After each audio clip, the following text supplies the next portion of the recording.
దేవుని పరిశుద్ధ నామంలో మీ అందరికీ మీ కుటుంబానికి శుభములు ఈ సాయంకాల సమయంలో తెలియజేస్తున్నాను. ఈ దినము ఆదివారము, ఆరాధించవలసిన దేవుణ్ణి ఘనపరచవలసిన దినము, విశ్రాంతి దినము అయినా కూడా ఇది విశ్రాంతి దినము కాదు. ప్రతి క్రైస్తవుడికి ఆరాధించవలసిన దినము. ఈ ఆరాధనలో, ఈ సాయంకాలపు ఆరాధనలో మనము కొన్ని నిమిషములు దేవుని యొక్క వాక్యాన్ని మనం ధ్యానించుకుందాము. ప్రియమైన దేవుని బిడ్డలారా, దేవుడు మనల్ని ఈ దినము వరకు సజీవ లెక్కలో మనల్ని ఉంచి మనల్ని కాచి కాపాడినందుకు దేవాది దేవునికి మనము స్తోత్రములు స్తుతులు చెల్లించుదాం. దేవానికి స్తోత్రములు స్తోత్రములు స్తోత్రములు తండ్రి. ఇప్పుడు ప్రార్థనతో మనం ప్రారంభించుకుందామండి. ప్రార్థించుకుందాం. దయచేసి అందరూ తలలు వంచండి. ఈ ప్రార్థనలో, ఈ యొక్క ఆరాధనలో మీరందరూ పాల్గొనవలసిందిగా నేను మనవి చేస్తున్నాను. ప్రార్థించుకుందాం. మహాగరుడా, మహోన్నతుడా, పరిశుద్ధుడా, ప్రేమగల తండ్రి, కృపా సత్య సంపూర్ణుడా, నీ పాదములకు వందనాలు చెల్లిస్తున్నాం. ప్రభువా, నీవిచ్చిన కృపచేత ప్రభువా మేము సజీవ లెక్కల్లో ఉన్నాం. నీ కృప మాకు చాలును తండ్రి. ప్రభువా, మేము బ్రతకవాలంటే నీ కృపే మాకు నాయన అవసరం కనుక ప్రభువా, మరి మమ్మల్ని సజీవ లెక్కలో ఉంచినందుకు నీకు వందనాలు స్తోత్రాలు చెల్లిస్తున్నాం. ఈ పునరుత్థాన దినమునందు ప్రభువా, మరి నీ సన్నిధిలోకి వచ్చి ప్రభువా నిన్ను స్తుతించి ఆరాధించే ధన్యత మీరు మాకు ఇచ్చినందుకై వందనాలు చెల్లిస్తుంటున్నాం. కొద్ది మాటలు ప్రభువా, నీ యొక్క మాటలు మాకు వినిపించండి. మరి నీ మాటల ద్వారా మాకు ఆదరణ కలిగించమని ప్రార్థిస్తూ ఉంటున్నాం. ఈ లైవ్లో పాల్గొంటున్న ప్రతి బిడ్డలను ప్రభువా, మరి మీరు పేరు పేరు వరుసను దీవించమని, వారితో మాట్లాడమని, నీ వాక్యము ద్వారా వారితో మాట్లాడమని యేసు నామములో ప్రార్థిస్తున్నాను తండ్రి. Amen, amen, amen. Praise the lord అండి. ఇప్పుడు ఒక చిన్న పాట పాడుకుందాం. ఆ పాట పాడుతూ దేవుని మనము స్తుతిస్తాం.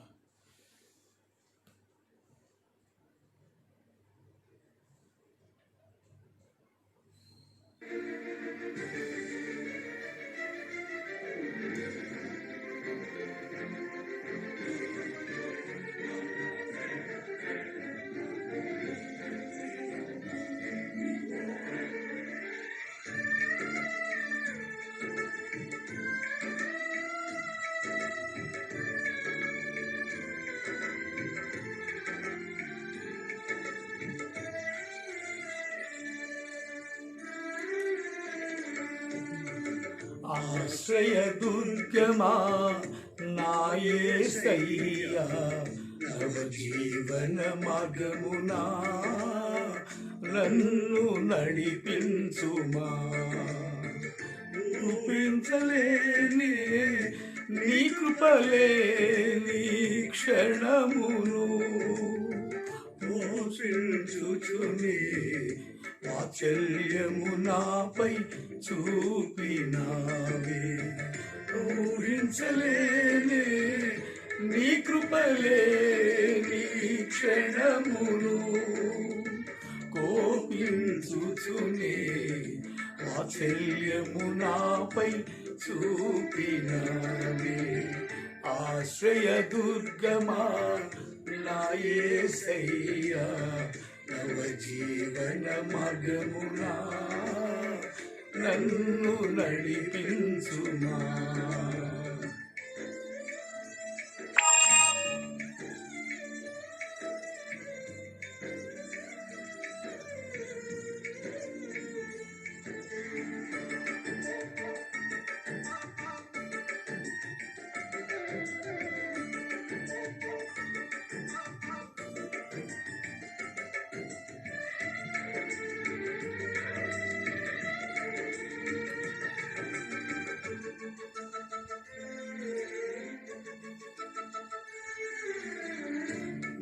మర్యాదలు మమకారాలు గతించిపోవునే ఆత్మీయులతో అనుబంధం అనుగ్రహించితివే. లోక మర్యాదలు మమకారాలు గతించిపోవునే ఆత్మీయులతో నాతో అక్షయ అనుబంధం అనుగ్రహించితివే.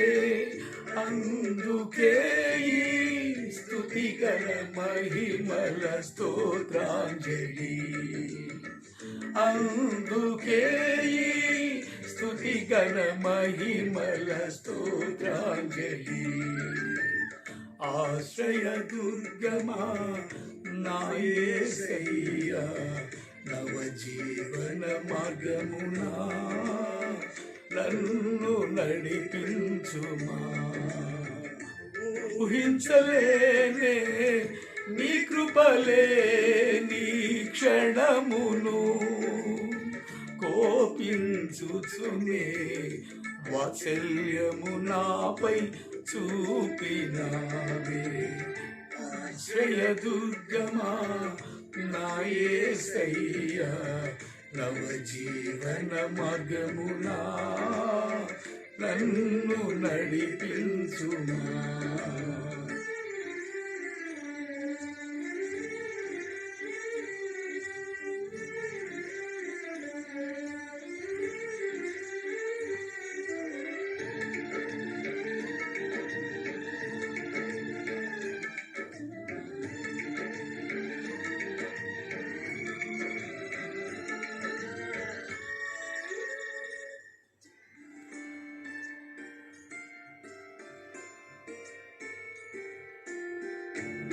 నీవు చేసిన నిబంధనలు నీవు నెరవేర్చుచుంటివే. నీతో చేసిన తీర్మానమును స్థిరపరచితివే. నాతో నీవు చేసిన నిబంధనలన్నీయు నెరవేర్చుచుంటివే. నీతో చేసిన తీర్మానమును స్థిరపరచితివే. అందుకే ఈ స్తుతిగణ మహిమల స్తోత్రాంజలి. అందుకే ఈ స్తుతిగణ మహిమల స్తోత్రాంజలి. ఆశ్రయ దుర్గమా నా యేసయ్యా, నవజీవన మార్గమునా నన్ను నడిపించుమా. ఊహించలేనే నీ కృపలే నీ క్షణమును కోపించుచునే వాత్సల్యము నాపై చూపినావే. ఆశ్రయ దుర్గమా నా యేసయ్యా, నవజీవన మార్గమునా నన్ను నడిపించుమా.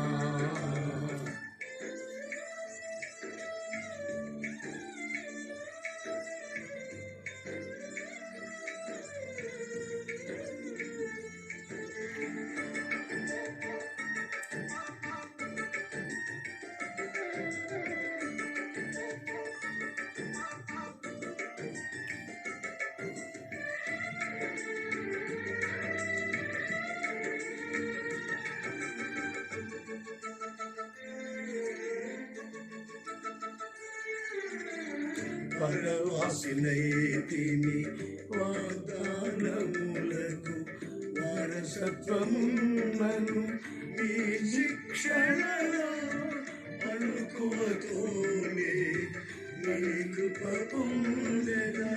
పరవాసినైతిని వాగ్దానములకు వారసత్వములను ఈ శిక్షణలో అనుకువతోనే నీ కృప పొందెదా.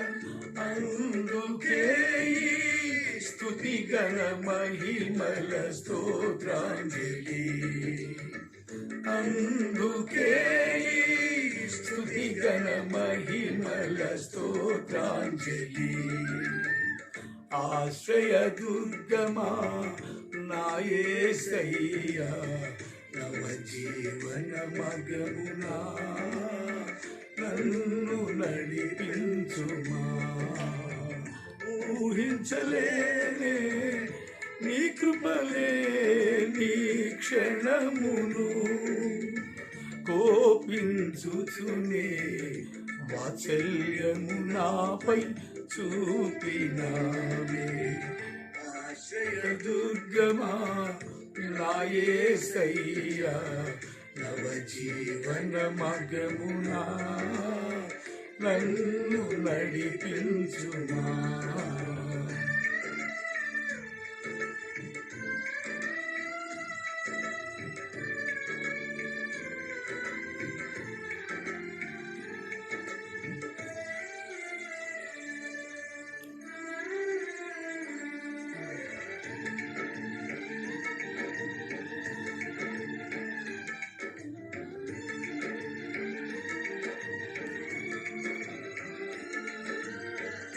నిత్య నివాసినై నీ ముఖం చూచు పరవశించదనే. ఈ నిరీక్షణయే ఉత్తేజమునాలు కలిగించుచున్నది. నిత్య నివాసినై నీ ముఖం చూచు పరవశించదనే. ఈ నిరీక్షణయే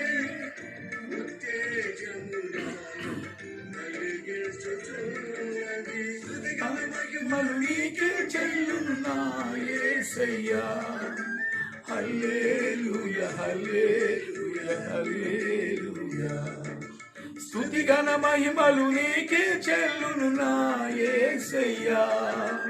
హల్లెలూయా హల్లెలూయా హల్లెలూయా. ఆశ్రయ దుర్గమా నా యేసయ్యా, నవజీవన మార్గమునా నన్ను నడిపించుమా. ఊహించలేనే నీ కృపలే నీ క్షణమును కోపించుచునే వాత్సల్యము నాపై చూపినావే.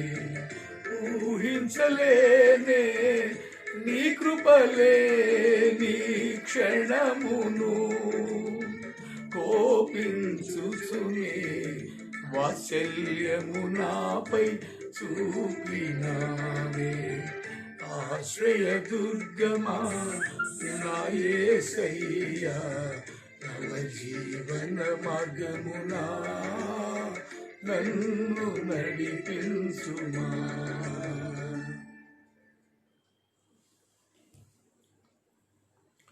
ప్రియమైన దేవుని బిడ్డలారా, ఈ సాయంకాల సమయంలో చక్కని పాటలతో దేవుణ్ణి మనము స్తుతించాం, ఆరాధించాం.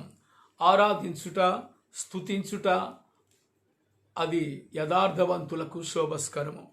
దేవుణ్ణి ఆరాధించకుండా, దేవుణ్ణి స్తుతించకుండా మనము దినాన్ని గడిపినట్లయితే అది వ్యర్థమైన దినము. ఎందుకంటే దేవుడిచ్చిన కృప వలన మనము బ్రతుకుతున్నాం. ఈ కృప లేకపోతే, అంటే దేవుని కృప అనేది మన పైన లేకపోతే ఒక క్షణము కూడా మనము బ్రతకలేము. అందుకే భక్తుడు అంటున్నాడు, ఊహించలేనే నీ కృప లేని క్షణమును అంటున్నాడు. ఊహించలేము మనము దేవుని యొక్క కృప లేని క్షణము. అది ఎలా ఉంటుంది, ఎంత బీభత్సంగా ఉంటుంది. అసలు మనం ఉంటామా? ఆయన కృప లేకపోతే ఒక క్షణమైనా మనం బ్రతుకుతామా? అదే ఆ భక్తుడు దాంట్లో చెబుతున్నాడు, నీ కృప లేని క్షణాన్ని నేను ఊహించలేనయ్యా, నీ కృప నాకు చాలయ్యా అంటున్నాడు. సో దేవుని కృపలో మనము నిత్యము బ్రతకాలి అంటే నీవు ఆయనను స్తుతించాలి, ఆయనను ఘనపరచాలి. మరి ఒక ఆదివారమే మనం దేవుని స్తుతించాలా, లేక ప్రతిదినము స్తుతించాలా? అందుకే దేవునితో ప్రతిదినము గడపాలి, దేవుని ప్రతిదినము ఆరాధించాలి. నీ నోట ఆయన కీర్తి ఎల్లప్పుడూ, ఆయన నామాన్ని నువ్వు కీర్తించాలి. ప్రియమైన దేవుని బిడ్డలారా, దేవుని యొక్క వాక్యాన్ని కొద్ది నిమిషాలు మనం ధ్యానించుకుందాం.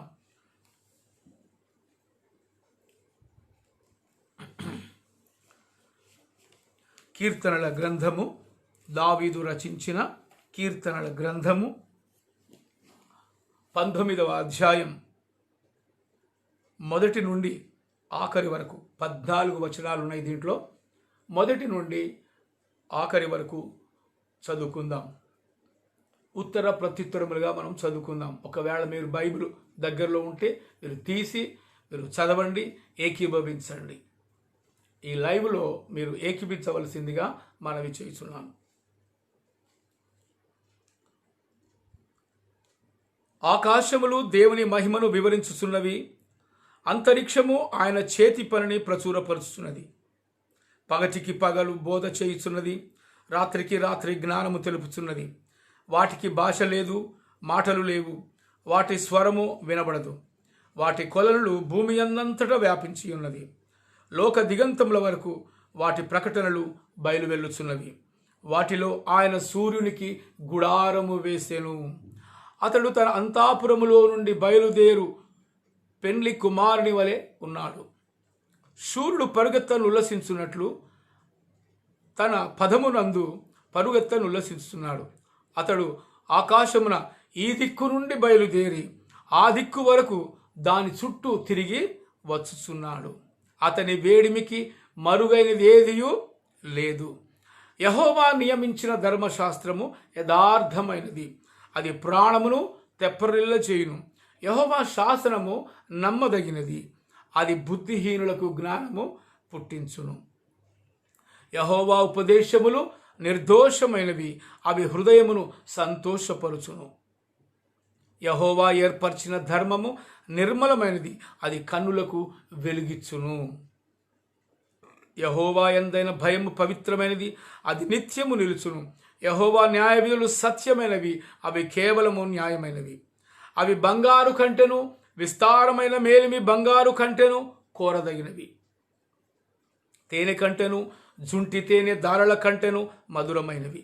వాటి వలన నీ సేవకుడు హెచ్చరిక నొందును, వాటిని గైకొనుట వలన గొప్ప లాభము కలుగును. తన పొరపాటులు కనుగొనగలవాడెవడు? నేను రహస్యంగా చేసిన తప్పులు క్షమించి నన్ను నిర్దోషినిగా తీర్చును. దురభిమాన పాపములో పడకుండా నీ సేవకుని ఆపుము, వాటిని నన్ను ఏలనివ్వకుము. అప్పుడు నేను యథార్థవంతుడినై అధిక ద్రోహము చేయకుండా నిందారహితుడనగుదును.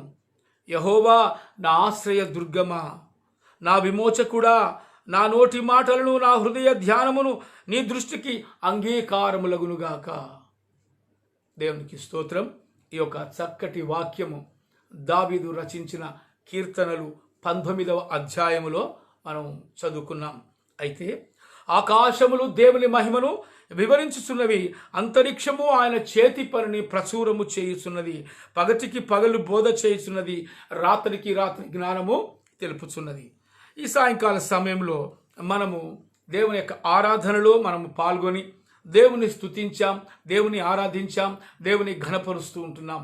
ఈ దినమున ప్రపంచవ్యాప్తంగా కూడా ఎంతోమంది భక్తులు సంఘములలో కూడుకొని లేదా ఇళ్లలో ఉండి దేవుని యొక్క వాక్యాన్ని ధ్యానిస్తూ ఉంటున్నారు.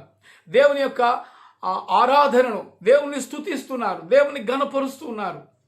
చూసారా, ఈనాడు ప్రతి ఇల్లు కూడా ఒక మందిరముగా మలచబడుతుంది. దేవుని యందు భయభక్తులు కలిగి, దేవుని యందు ఆసక్తి కలిగి, దేవుణ్ణి స్తుతించాలి, ఆరాధించాలి అనే తపన కలిగిన ప్రతి హృదయము తన ఇంట్లో దేవుణ్ణి స్తుతిస్తుంటారు.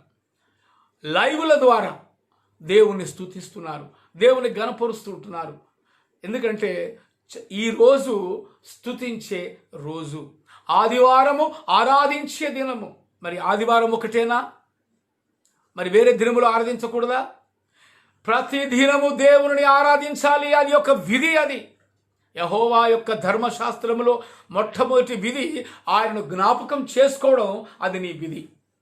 ప్రియమైన దేవుని బిడ్డలారా, ఆకాశములు దేవుని మహిమను వివరిస్తున్నాయి.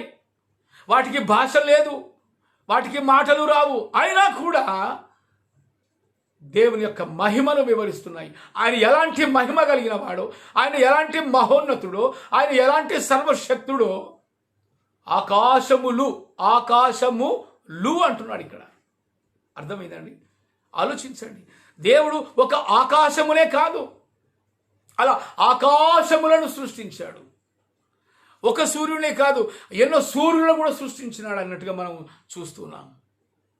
అయితే మనకు కనబడేది మాత్రం ఒకే ఆకాశం కనబడుతుంది, ఒకే సూర్యుడు కూడా కనబడుతున్నాడు.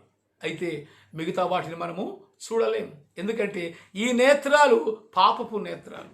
ఈ నేత్రాలు దేవుని చూడలేవు. ఎందుకంటే మనలో పరిశుద్ధత లేదు కనుక మనం దేవుణ్ణి చూడలేము. ఎందుకంటే కోటి సూర్యుల కాంతి ఎలా ఉంటుందో దేవుని యొక్క వెలుగు ఆ విధంగా ఉంటుందండి. అందుకే ఆకాశములు దేవుని మహిమపరుస్తున్నాయి. అంతరిక్షము ఏమంటుంది? అంతరిక్షము ఆయన చేతి పనిని ప్రచురము చేస్తున్నది. చూసారా?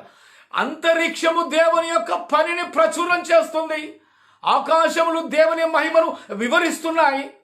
మాట్లాడే శక్తి ఉన్న మానవుడు మాత్రం దేవుని గురించి ప్రకటన చేయలేకపోతున్నాడు. ఎంత సిగ్గుచేటండి!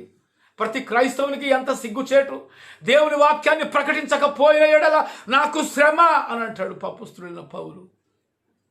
మరి ఈనాడు మనము దేవుని యొక్క వాక్యాన్ని తెలుసుకొని దేవుని గురించి, ఆయన యొక్క మహిమ గురించి, ఆయన అద్భుతముల గురించి, ఆయన నిజమైన దేవుడని, ఆయన సత్యవంతుడని, ఆయన నీతిమంతుడని, ఆయన సజీవుడని, ఆయన యుగాయుగములు ఉన్నవాడని, ఆయనకు ముందుగా ఎవడు లేడని, ఆయన తర్వాత కూడా ఎవడు ఉండడని, ఇన్ని తెలిసి కూడా నువ్వు దేవుని స్తుతించలేకపోతున్నావంటే అది నీ యొక్క నిర్లక్ష్యం. ఆలోచించండి ప్రియమైన దేవుని బిడ్డలారా, ఏ స్థితిలో ఉన్నాం మనం? దేవుని ఆరాధించే స్థితిలో ఉన్నామా? దేవుని యొక్క వాక్యాన్ని ప్రకటించే రీతిగా మనం ఉన్నామా? ఎలా ఉంటున్నాం?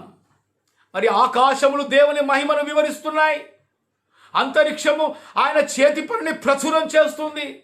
మరి మాట్లాడే శక్తి కలిగిన, మంచి చెడుల తెలివిని కలిగిన మానవుడు మాత్రం దేవుని స్తుతించలేకపోతున్నాడంటే మానవుడు ఏ స్థితిలో ఉన్నాడండి? ఎంత దీన స్థితిలో ఉన్నాడు, ఎంత హీన స్థితిలో ఉన్నాడు, ఎంత దిగజారిన స్థితిలో ఉంటున్నాడో ఒక్కసారి ఆలోచించండి. మన ఆత్మీయ స్థితి ఎలా ఉంది? ఆత్మీయ స్థితి ఎలా ఉంది? నీ పరిస్థితులను దేవుడు గమనిస్తూనే ఉన్నాడు. మనము చేసే ప్రతి పనిని దేవుడు గమనిస్తూనే ఉన్నాడు. మనము మాట్లాడే ప్రతి మాట దేవుని యొక్క జీవ గ్రంథంలో అది రికార్డ్ అవుతూనే ఉంది. కానీ మన జీవితాలు ఎలా ఉంటున్నాయి? ప్రియమైన బిడ్డలారా, ఆలోచించండి. మనమందరము దేవుని బిడ్డలం, దేవుని చేత ముద్రించబడ్డ వాళ్ళం. మరి దేవుని స్తుతించకపోతే ఎలాగా? దేవుని ఆరాధించకపోతే ఎలాగా? దేవుని సంఘములోకి వెళ్ళకపోతే ఎలాగా? సంఘములో సభ్యత్వము ఉండదు. వాక్యములో మనము లోతుగా అర్థం చేసుకునే శక్తి ఉండదు. మరి పరలోకంలో మనం ఎలా ఉంటామండి? ఒక గంట సేపు దేవుని యొక్క సన్నిధిలో మనం గడపలేకపోతే యుగాయుగములలో ఆ పరలోకంలో ఎలా ఉంటాం మనం? అర్హులమేనా? అసలు ప్రవేశించడానికి అర్హత కలిగిన వాళ్ళమేనా? ఆలోచించండి ప్రియమైన దేవుని బిడ్డలారా. ఇక్కడ ఏమంటున్నాడంటే, ఇంకా రాత్రికి రాత్రి జ్ఞానము తెలుపుతున్నది, వాటికి భాష లేదు, మాటలు లేవు, వాటి స్వరము వినబడదు, వాటి కులమానలు భూమి అందంతలో వ్యాపించినది, లోక దిగంతముల వరకు వాటి ప్రకటనలు బయలు వెలుచున్నవి. లోక దిగంతముల వరకు వాటి ప్రకటనలు బయలు వెలుచున్నవి అంట. చూసారా? మాటలు రానివి, మనసు లేనివి ఈ అంతరిక్షము దేవుని యొక్క మాటకు లోబడుతున్నాయి. కానీ మాటలు వచ్చిన, మనసు ఉన్న, మంచి చెడు తెలిసిన ఈ మానవుడు మాత్రం దేవుని స్తుతించలేకపోతున్నాడు. ఎంత సిగ్గుచేటండి క్రైస్తవ జీవితానికి. ఆలోచించండి ప్రియమైన దేవుని బిడ్డలారా. నేను దేవుని స్తుతిస్తున్నానా? నేను ఆరాధిస్తున్నానా? నేను ఘనపరుస్తున్నానా? ఎలా ఉంది నా పరిస్థితి? దేవుని యొక్క సన్నిధికి దగ్గరలో ఉంటున్నామా లేక దూరంగా ఉంటున్నామా? ఎలా ఉంటున్నాం మనం? ఇంకొక మాట మనం చూసుకుందామండి. లోక దిగంతముల వరకు వాటి ప్రకటనలు బయలు వెలుచున్నవి, వాటిలో ఆయన సూర్యునికి గుడారము వేసెను. అసలు సూర్యునికి గుడారం వేసే వాళ్ళు ఎవరైనా ఉంటారండి? ఆలోచించండి. అనగా కోటి సూర్యకాంతుల వెలుగుతో ఉండిన దేవాది దేవుడైన యెహోవా సూర్యుని సృష్టించాడు కనుక ఆయన గుడారము వేయగలడు, దానికి స్థిర పునాదులు వేయగలడు. నీవు అక్కడ నిలువుము, సూర్యుడా నీవు గిబియోనులో నిలువుము అని ఆజ్ఞాపించగలడు. ప్రియమైన దేవుని బిడ్డలారా, సూర్యుడు ఒకరోజు గిబియోనులో నిలిచి ఉన్నాడు. అందుకే సూర్యుని శాసించే అధికారం దేవుడికి మాత్రమే ఉంది. అయితే సూర్యునికి గుడారం వేశాడంట. సూర్యునికి గుడారం వేశాడు. అంతరిక్షములో ఉన్న గ్రహాలన్నిటికీ వాటికి పునాదులు వేశాడు. వాటికి కక్షలు వేశాడు. ఏ కక్షలో ఏది తిరగాలో అవన్నీ నియమించాడు. ఒక సూర్య కుటుంబాన్ని తయారు చేశాడు దేవుడు. దాన్ని అంతరిక్షము అంటారు. ప్రియమైన దేవుని బిడ్డలారా, ఇంతటి సృష్టి కలిగిన ఆ సృష్టికర్తను ఈనాడు మానవుడు మర్చిపోతున్నాడండి. సృష్టిని సృష్టించిన సృష్టికర్తనే లేడంటున్నారు 1% అయిన సైంటిస్టులు. ఎక్కడున్నారండి దేవుడు అని అడుగుతున్నాడు.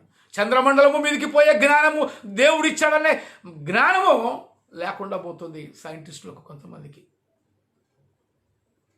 కానీ నా దేవుడు నాకు ఇచ్చిన ఈ జ్ఞానము వలన నేను ఈ చంద్రమండలం మీదకి నేను వచ్చాను. నా దేవుడిచ్చిన ఈ జ్ఞానము వలన అంగారక గ్రహం మీదకి శాటిలైట్స్ పంపుతున్నాను అని కొంతమంది గ్రహించలేకపోతున్నారు. ఆలోచించండి, దేవుని యొక్క సృష్టి ఎంత మహత్కార్యమైనది, ఎంత అది ఆశ్చర్యకరమైనది. అయితే మానవుడు మాత్రం దేవుని యొక్క అద్భుతాన్ని, ఆశ్చర్య కార్యాలని గ్రహించలేకపోతున్నాడు. ఇవన్నీ ప్రకృతి అండి. అవి వాటికి అవి కొన్ని లక్షల కోట్ల ఏళ్ల క్రితం అవే సృష్టించబడ్డాయి అని చెప్పేవాళ్ళు కూడా ఉన్నారండి. అవి సృష్టించబడ్డాయండి. ఇక్కడ దేవుడే చెబుతున్నాడు, ఆకాశములు దేవుని మహిమను వివరిస్తున్నాయి. దేవుని మహిమని ఎందుకు వివరించాలి కదా?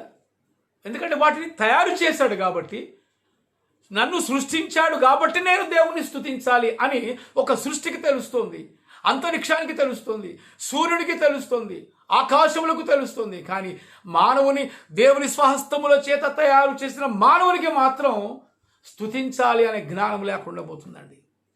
ప్రియమైన దేవుని బిడ్డలారా, సూర్యునికి గుడారము వేసిన దేవుడు నీకు గుడారాన్ని ఇవ్వడా? నిన్ను ఆదుకోడా? నీ కష్టాలను కడతీర్చడా? ఆపత్కాలములో ఆయన నీకు సహాయకుడుగా ఉండడా? ఆలోచించండి. ఆపత్కాలమందు నేను యెహోవాకు మొరపెట్టి తిని ఆయన ఆకాశము నుండి నా మొరను ఆలకించెను.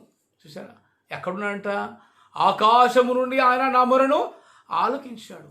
నా అవసరమేదో ఆయనకు తెలుసు, నా బాధలేంటో ఆయనకు తెలుసు, నా కష్టమేంటో ఆయనకు తెలుసు. మరి దేవునికి నువ్వు మొరపెడుతున్నావా? దేవుని స్తుతిస్తున్నావా? ఆదివారం రాగానే ఏదో పనులు పెట్టుకుంటున్నావా? ఆదివారం రాగానే బంధువులు వచ్చారని మందిరానికి వెళ్లకుండా ఆగిపోతున్నావా? ఎలా ఉంది మన జీవితం? ఆత్మీయ జీవితం ఎలా ఉంది? శరీర జీవితం కాదండి, ఆత్మీయ జీవితం ఎలా ఉంది? మనం పరలోకంలోనికి వెళ్ళాలంటే, పరలోకంలో ప్రవేశించాలంటే ఆత్మీయ జీవితం ఈ భూమి మీద ఉన్నప్పుడే మనము సరిదిద్దుకోవాలి. అయితే ఇక్కడ ఇంకొక మాట అంటున్నాడు, అతడు తన అంతఃపురములో నుండి బయలుదేరు పెండ్లి కుమారుని వలె ఉంటున్నాడు. ఎక్కడ ఉంటున్నాడట? పెండ్లి కుమారుని వలె అంతఃపురము. ఆయన యొక్క అంతఃపురం ఏది కదా? ఆయన యొక్క అంతఃపురం ఏదండి? పరలోకము. ఆ పరలోకములో నుండి ఆ పెండ్లి కుమారుడు వస్తున్నప్పుడు పెండ్లి కుమార్తె సిద్ధపడాలి. పెండ్లి కుమార్తె సిద్ధపడాలి. ఆ పెండ్లి కుమార్తె అనగా సంఘము. సంఘము స్థిరపడాలి, సిద్ధపడాలి. పెండ్లి కుమారుని కొరకు ఎదురు చూడాలి. ఆ పెండ్లి కుమార్తె నీవు నేను. ఎందుకంటే ఆయన వరుడుగా ఈ లోకానికి వస్తూ ఉన్నాడు. నీవు వరుడిగా విచ్చేయు వేళ నా తలపుల పంట పండునే. నీవు వరుడిగా విచ్చేయు వేళ నా తలపుల పంట పండునే. వధువునై నేను నిన్ను చేరగా యుగ యుగాలు నన్నేలు కొందువనే వధువునై నేను నిన్ను చేరగా యుగ యుగాలు నన్నేలు కొందువనే యుగ యుగాలు నన్నేలు కొందువనే యేసయ్యా నా హృదయ స్పందన నీవే గదా యేసయ్యా నా హృదయ స్పందన నీవే గదా విశ్వమంత నీ నామము ఘననీయము విశ్వమంత నీ నామము ఘననీయము. ప్రియమైన దేవుని బిడ్డలారా, విశ్వమంత నీ నామము ఘననీయమైనది. అది లోక దిగంతముల వరకు ప్రచురము చేయబడుతున్నది. అంతరిక్షము దేవుని మహిమను వివరిస్తూ ఉన్నది. కానీ మానవుడు ఏ స్థితిలో ఉంటున్నాడు? మానవుడు ఏ స్థితిలో ఉంటున్నాడు? దేవుని మరిచిన స్థితిలో ఉంటున్నాడా? దేవుని స్తుతించే స్థితిలో ఉంటున్నాడా? దేవుని ఆరాధించే స్థితిలో ఉంటున్నాడా? ఎలాంటి స్థితిలో ఉంటుంది మన ఆత్మీయ జీవితం? దేవుడు సూర్యునికి గుడారము వేసినవాడు నీకు కూడా గుడారం వేయగలడు. ప్రియమైన దేవుని బిడ్డలారా, ఆలోచించండి. ఇక్కడ ఏమంటున్నాడంటే, ఆయన పెండ్లి కుమారుని వలె ఈ లోకంలోనికి ఆయన ప్రవేశించడానికి సిద్ధంగా ఉన్నాడు. ఆయన పెండ్లి కుమారుని వలె రెండవ రాకడగా ఆయన రాబోతూ ఉన్నాడు. మరి నీవు పెండ్లి కుమార్తె వలె సిద్ధంగా ఉన్నావా? విశ్వాస జీవితాన్ని నీవు కాపాడుకుంటున్నావా? నిరీక్షణ కలిగి నీవు దేవుని యందు ఆత్యాసక్తితో దేవుని కొరకు ఎదురు చూస్తున్నావా? ఎలా ఉంటున్నావు నువ్వు? ప్రియమైన దేవుని బిడ్డలారా, ఆలోచించండి. ఇక్కడ ఏమంటున్నాడంటే, ఇంకా అతడు ఆకాశంలో ఈ దిక్కు నుండి బయలుదేరి ఆ దిక్కు వరకు దానిని చుట్టి తిరిగి వచ్చుచున్నాడు. చూసారా? ఈ దిక్కు నుండి ఆ దిక్కు వరకు, ఆ దిక్కు నుండి ఈ దిక్కు వరకు ఆయన చుట్టి వస్తున్నాడంట. అంటే దిక్కులను శాసించే శక్తి కలిగిన వాడు, ఈ దిక్కు నుండి ఆ దిక్కు వరకు వెళ్ళగలిగేవాడు ఆయన పెళ్లి కుమారుని వలె రాబోతున్నాడు. ప్రియమైన దేవుని బిడ్డలారా, దేవుడు ఎంత గొప్పవాడు, ఆయన ఎంత ప్రేమామయుడు, నిన్ను నన్ను ప్రేమిస్తూ ఉన్నాడు. మనము ఆ ప్రేమకు పాత్రులం అవుతున్నామా? అవుతున్నాము, కానీ గ్రహించటం లేదు. అయితే యెహోవా నియమించిన ధర్మశాస్త్రము యథార్థమైనది, అది ప్రాణమును తెప్పరిల్ల చేయును. ప్రియమైన దేవుని బిడ్డలారా, యెహోవా యొక్క ధర్మశాస్త్రము అది ప్రాణమును తెప్పరిల్ల చేస్తుందంట. చూసారా? దావీదు ఎంతగా ఆలోచిస్తూ, దావీదు దేవుని పైన ఎంత భారం వేస్తూ ఆయన గురించి ఇలా రాస్తున్నాడండి. ఆయన నియమించిన ధర్మశాస్త్రము యథార్థమైనది. మరి ఈ లోకంలో యథార్థమైనది ఏదైనా ఉందా? యథార్థమైన ధర్మశాస్త్రము ఏదైనా ఉందా? అది నమ్మకము కలిగించే ధర్మశాస్త్రము ఏదైనా ఉందా? కొంతమంది అంటారు ధర్మము ధర్మము అంటారు. ఏది ధర్మము? ధర్మము చేయని వాడు ధర్మం గురించి మాట్లాడుతుంటాడు ఈ రోజుల్లో కదా. మరి ధర్మశాస్త్రము మనకు కావాలి. యెహోవా నియమించిన ధర్మశాస్త్రము అది ప్రాణమును తెప్పరిల్ల చేసే ధర్మశాస్త్రమై ఉండాలి. అంతేకాని మనము ధర్మశాస్త్రమును బోధించడానికి, దేవుని యొక్క ధర్మశాస్త్రము అనుసరించడానికి మనం ఉన్నామండి. అయితే అది ప్రాణమును తెప్పరిల్ల చేయును. యెహోవా శాస్త్రము నమ్మదగినది. చూసారా? నమ్మదగినది ఈ లోకంలో ఏదైనా ఉందంటే అది యెహోవా నియమించిన ధర్మశాస్త్రమే, మరొకటి లేనే లేదు. నేను ధర్మం కోసం ఏవైనా చేస్తాను అనే వాళ్ళు చాలామంది ఉన్నారు. ధర్మం కోసం కాదు, ధర్మశాస్త్రము కోసము మనము దేవుని స్తుతించే వారముగా ఉండాలి, కానీ నేను ఏదైనా చేస్తాను అని అనకూడదండి. ధర్మశాస్త్రము నీ ప్రాణాన్ని తెప్పరిల్ల చేసేదిగా ఉండాలి, కానీ ధర్మశాస్త్రము ఒకరిని మోసం చేసేదిగా ఉండకూడదు. ధర్మశాస్త్రము ఒకరిని అణిచివేసే విధంగా ఉండకూడదు. ధర్మశాస్త్రము ఎప్పుడు కూడా అది ఆత్మీయ జీవితాన్ని అభివృద్ధి పరిచేదిగా ఉండాలి. ఆత్మీయ జీవితాన్ని అభివృద్ధి పరిచేదిగా ఉండాలి. అదే యెహోవా నియమించిన ధర్మశాస్త్రం. అది పరలోకానికి తీసుకువెళ్ళేదిగా ఉండాలి. అది మన జీవితానికి ఉపయోగపడేదిగా ఉండాలి. ధర్మం అన్నా ధర్మశాస్త్రం అన్నా అది నరునికి మేలుగా ఉండాలి, కానీ మూర్ఖంగా ఉండకూడదండి. నరునికి మేలుగా ఉండాలి, మానవునికి మేలు చేసే ధర్మశాస్త్రంగా ఉండాలి. నిన్ను వలె నీ పొరుగు వారిని ప్రేమించే ధర్మశాస్త్రం మనకు కావాలి. ధర్మశాస్త్రంలో మొట్టమొదటి మాట నిన్ను వలె నీ పొరుగు వారిని ప్రేమించుము. ఇది ధర్మం. ధర్మం అంటే ప్రేమించడమే ధర్మం. అంతేకాని ఒకరిని హత్య చేయటం ధర్మం కాదు, ఒకరిని మోసం చేయటం ధర్మం కాదు, ఒకరికి అన్యాయం చేయటం ధర్మం కాదు. ప్రియమైన దేవుని బిడ్డలారా, ఆలోచించండి. ధర్మము అనగా న్యాయము, సమానత్వము, సమాధానము. అది మానవునికి కలుగజేసేవాడే అది నిజమైన ధర్మము. అంతే. ధర్మం అనేది మానవునికి మేలుకరంగా ఉండాలి, సంతృప్తికరంగా ఉండాలి, సమాధానంగా ఉండాలి, శాంతికరంగా ఉండాలి. ధర్మం అనగా దేవుడు నియమించిన ధర్మం ఎలా ఉంటుందంటే అది సత్యమైనది, అది న్యాయమైనది, అది నీతి కలిగినది, అది మానవులకు మేలుకరంగా ఉంటుంది. అది ధర్మం అంటే. అంతేకాని నా ధర్మం కోసం నేనేమైనా చేస్తాను అని కొంతమంది మూర్ఖంగా మాట్లాడుతుంటారండి. ధర్మం అంటే ఏది? మనుషులకు మేలు చేసేదే ధర్మం, కీడు చేసేది ధర్మం కాదు.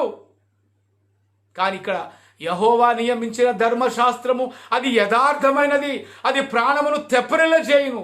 యెహోవా శాస్త్రములు నమ్మదగినవి అని చెప్తున్నాడు. చూసావా? మరి ఈ లోకంలో నమ్మదగినది ఏదండి? మనిషిని మనిషే నమ్మలేకపోతున్నాం. ఎవరిని కూడా మనం ఈ లోకంలో నమ్మకూడదు. మనుషులను నమ్మటం వ్యర్థము. అందుకే నరులను నమ్ముట కంటే యెహోవాను ఆశ్రయించుట మేలు. అది నరులు నిన్ను మోసం చేయొచ్చు, నీ వారే నిన్ను మోసం చేస్తారు, నీ కుటుంబీకులే నిన్ను మోసం చేస్తారు. కానీ దేవుడు మాత్రం ఎప్పుడు కూడా మోసం చేసేవాడు కాదు. ప్రియమైన దేవుని బిడ్డలారా, ఆలోచించండి. ఇక్కడ ఏంటంటే ధర్మం అనేది ఎలా ఉండాలంటే మనుషులకు మేలుకరముగా ఉండాలి, మానవులకు మేలు చేసేదిగా ఉండాలి, మానవులకు లాభకరముగా ఉండాలి, మానవుని యొక్క ఆత్మీయ జీవితాన్ని అభివృద్ధి పరిచేదిగా ఉండాలి. అది ధర్మశాస్త్రం అంటే. కొంతమంది ఏమంటారంటే నా ధర్మం, నా దేశ ధర్మం అని అంటారు. ఓకే, దేశ ధర్మం మంచిదే, కానీ అది మేలుకరముగా ఉండాలి, మనుషులకు వెలుగిచ్చుదిగా ఉండాలి, ఆత్మీయ జీవితంలో అది వెలుగుగా ఉండాలి నీ జీవితానికి. అది ధర్మం అంటే. అంతేకాని అలజడులు రేపి, అల్లరులు రేపి, ఒకరికొకడు కొట్టుకోవడం, ఒకరికొకడు చంపుకోవడం అది ధర్మం కాదండి. ధర్మం అంటే మేలుకరమైన ధర్మము. అది నరునికి మేలుకరముగా ఉండాలి. తన జీవితానికి నేను ఈ ధర్మాన్ని నమ్ముకుంటే నాకు మేలు జరుగుతుంది అనేది ఉండాలి. మరి ఆ ధర్మం ఎలా ఉండాలి? నీతిగా ఉండాలి, యథార్థంగా ఉండాలి, నమ్మదగినదిగా ఉండాలి. అది ఒకరినొకరు ప్రేమించు ధర్మముగా ఉండాలి. అంతేకాని అరాచకత్వాలు, అఘాయిత్యాలు, ఘోరాలు, మోసాలు, నేరాలు ఇవి చేసేదిగా ఉండకూడదు. దేవుడిది కోరుకోవటం లేదు. అందుకే యెహోవా నియమించిన ధర్మశాస్త్రము అది యథార్థమైనది, అది ప్రాణమును తెప్పరిల్ల చేయును. మరి నీ ప్రాణాన్ని తెప్పరిల్ల చేస్తుందా నీవు చెప్పే ధర్మం? ఆలోచించండి. దేవుని యొక్క ధర్మము నీవు చెప్పినప్పుడు అది ప్రాణానికి నెమ్మది కలిగించాలి, శాంతి కలిగించాలి, సమాధానం కలిగించాలి, అది తృప్తికరంగా ఉండాలి. అది నిజమైన ధర్మం. నిన్ను వలె నీ పొరుగు వారిని ప్రేమిస్తున్నావా? ప్రేమించని ధర్మశాస్త్రము వ్యర్థమండి, ప్రేమించని ధర్మము వ్యర్థమండి. మనము ఇతరులను ప్రేమించాలి. అందులో బీద ప్రజలను, పేద ప్రజలను, అణగారిన ప్రజలను ప్రేమించున్నదే అది ధర్మం. అంతేకాని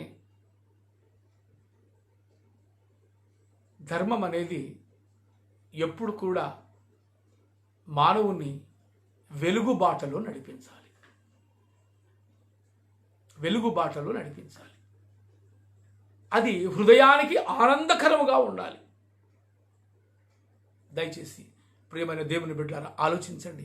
ఏ ధర్మాన్ని మనం పాటిస్తున్నాం, ఏ ధర్మాన్ని మనం బోధిస్తున్నాం, ఏ ధర్మశాస్త్రములో మనం ఉంటున్నాం. లోకం యొక్క ధర్మము అది మనుషులకు న్యాయాన్ని ఇవ్వదండి. న్యాయాన్ని ఎప్పుడు ఇస్తుందో తెలుసా? ఇతరులను మనం ప్రేమించినప్పుడే, పేద ప్రజలను ప్రేమించినప్పుడే, ఆకలితో ఉన్న వారికి ఆహారం ఇచ్చినప్పుడే, గూడు లేని వారికి గూడు ఇచ్చినప్పుడే. ఒకవేళ నీకు ఆ స్థాయి లేదనుకోండి, ఎవరికి మనం ఏం హాని చేయకపోవడమే అది మేలు. ఇతరులకు హాని చేయకుండా ఉండటమే అది ధర్మం చెప్పే నియమం అండి. మరి ఆ ధర్మము మనుషులకు తృప్తికరముగా, మేలుకరముగా, లాభకరముగా, వెలుగుగా, నీ జీవితానికి వెలుగుగా ఉండాలి. అది ధర్మం అంటే. ప్రియమైన దేవుని బిడ్డలారా, ఇక్కడ ఇంకొక మాట మనం చూసుకుందాం. అది బుద్ధిహీనులకు జ్ఞానము పుట్టించును. చూసావా? యెహోవా యొక్క ధర్మము న్యాయమైనది, సత్యమైనది, జ్ఞానమైనది. అది బుద్ధిహీనులకు జ్ఞానము పుట్టిస్తుంది. బుద్ధి లేని వాళ్ళు ఏమంటారంటే, నేను చెప్పిందే ధర్మం అని అంటారు కొంతమంది. అది మనుషులకు అన్యాయం చేస్తుంది. అది మనుషులను అవమానపరుస్తుంది. కానీ దేవుడు నియమించిన ధర్మశాస్త్రము మాత్రమే న్యాయమైనది. మనుషులు నియమించిన ధర్మము, మనుషులు నియమించిన ధర్మశాస్త్రము అది మనుషులకు నెమ్మది కలిగించదు, అది న్యాయం కలిగించదు. అది మనుషులను ఎప్పుడు కూడా మోసం చేస్తూనే ఉంటుంది. ప్రియమైన దేవుని బిడ్డలారా, యెహోవా ధర్మశాస్త్రము అది న్యాయమైనది, అది సత్యమైనది. అది మనం తెలుసుకోవాలి. అది తెలుసుకొని దేవుని స్తుతించాలి. అనుదినము, ప్రతిదినము, ప్రతి క్షణము ఆయన కీర్తి నీ నోట ఉండాలి. ఇక్కడ ఇంకో మాట చూసుకుందాం. యెహోవా ఉపదేశములు నిర్దోషమైనవి, అది హృదయమును సంతోషపరుచును. చూసారా? యెహోవా యొక్క ఉపదేశములు అనగా ఆయన చెప్పు బోధలు, ఆయన యొక్క మాటలు అవి ఏం చేస్తాయంట? హృదయమును సంతోషపరుస్తాయి. హృదయమును సంతోషపరిచే ధర్మము నీళ్ళ దగ్గర ఉందా? హృదయాన్ని సంతోషపరచాలి, హృదయానికి నెమ్మది కలగాలి, హృదయానికి శాంతి సమాధానం కావాలి. శాంతి సమాధానము లేని ధర్మము వ్యర్థమండి. శాంతి సమాధానము లేని ధర్మము వ్యర్థము. ఇతరులను ప్రేమించలేని ధర్మము వ్యర్థము. ఆలోచించండి ప్రియమైన బిడ్డలారా. దేవుని బిడ్డలు మనమందరం దేవుని చేత నిర్మాణమైన వాళ్ళం. దేవుని చేత మనము ఈ లోకంలో జన్మించబడ్డ వాళ్ళం. మన తల్లిదండ్రులకు మనము బహుమానములు. అది దేవుడిచ్చు బహుమానములు కదా. మరి ఈ లోకంలో మనం జీవిస్తున్నామంటే ఆయన కృప లేకపోతే మనం ఈ లోకంలో జీవిస్తామండి? ఈ దినాన్ని చూడకుండా ఎంతోమంది మరణించి ఉంటున్నారు. కానీ దేవుడైతే మనల్ని సజీవ లెక్కల్లో ఉంచాడు. అందుకు దేవునికి మనము స్తుతించాలి. అందుకే ఈ స్తుతి గణ మహిమలు, స్తోత్రాంజలు చెల్లిస్తున్నాను. యెహోవా, నీ కృప వలన నేను బ్రతికి ఉన్నానయ్యా. నీ కృప లేని క్షణాన్ని నేను ఊహించలేనయ్యా. నీ ధర్మశాస్త్రము ఎంత నెమ్మది కలుగజేస్తుంది. నీ న్యాయములు, నీ శాస్త్రములు ఎంత న్యాయమైనవి. చూసారా? దావీదు ఎంత చక్కగా ఆయన అనుభవపూర్వకంగా మాట్లాడుతున్న మాటలు ఇవి. ఆయన రాస్తున్నాడు ఈ మాటలు. ఎక్కడ ఉండి? గొర్రెలను కాసుకుంటూ దేవుని స్తుతిస్తున్నట్టుగా మనం చూస్తున్నాం. అయితే అది బుద్ధిహీనులకు జ్ఞానము పుట్టించును. చూశారండి? బుద్ధిహీనులు కూడా ఈ లోకంలో ఉన్నారు. మొట్టమొదట బుద్ధిహీనుడు ఎవడంటే, దేవుడు లేడను వాడే బుద్ధిహీనుడు. బైబిల్లో ఉంది ఆ మాట. దేవుడు లేడను వాడు బుద్ధిహీనుడు. మూర్ఖంగా మాట్లాడువాడు కూడా బుద్ధిహీనుడు. అయితే దేవుని జ్ఞానము, వాక్యము చదవటము ద్వారా దేవుని యొక్క జ్ఞానం మనకు వస్తుంది. యెహోవా యందు భయభక్తులు కలిగి ఉండుట అది జ్ఞానములకు మూలము అని అన్నాడు. అదే అన్నమాట. బైబిల్లో జ్ఞానం ఉంది. సకల శాస్త్రాలను అధిగమించే బైబిలు అది చాలా గొప్పదండి. ఇది జ్ఞాన గ్రంథం, ఇది దైవ గ్రంథము. ఇది ఇలాంటి గ్రంథము మరి ఎక్కడ మనకు ఈ ప్రపంచంలో దొరకదు. అందుకే ఈ జ్ఞాన గ్రంథము ఇది ప్రపంచములో అన్నిటికంటే ఎక్కువగా అమ్ముడవుతున్న గ్రంథం ఇది. ఈ గ్రంథము చదివిన వాళ్ళు మనస్సు మారిపోతారు. ఎందుకో తెలుసా? ఈ గ్రంథములో ఒక శక్తి ఉంది, అది దేవుని యొక్క శక్తి. అందుకే యెహోవా ధర్మశాస్త్రము అది జ్ఞానమును కలిగించును. చూసారా?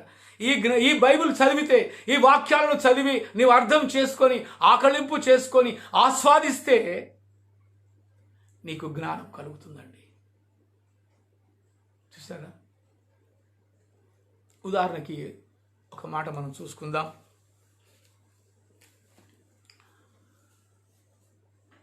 ఒక డాక్టరు ఆపరేషన్ చేయాలంటే అనస్థీషియా ఇవ్వాలి మానవుడికి. అనస్థీషియా ఇవ్వకుండా ఏ డాక్టర్ కూడా ఆపరేషన్ చేయలేడు. ఎందుకంటే అనస్థీషియా ద్వారా ఆ రోగికి ఆపరేషన్ చేస్తున్నప్పుడు ఎలాంటి నొప్పి బాధ కలగదు.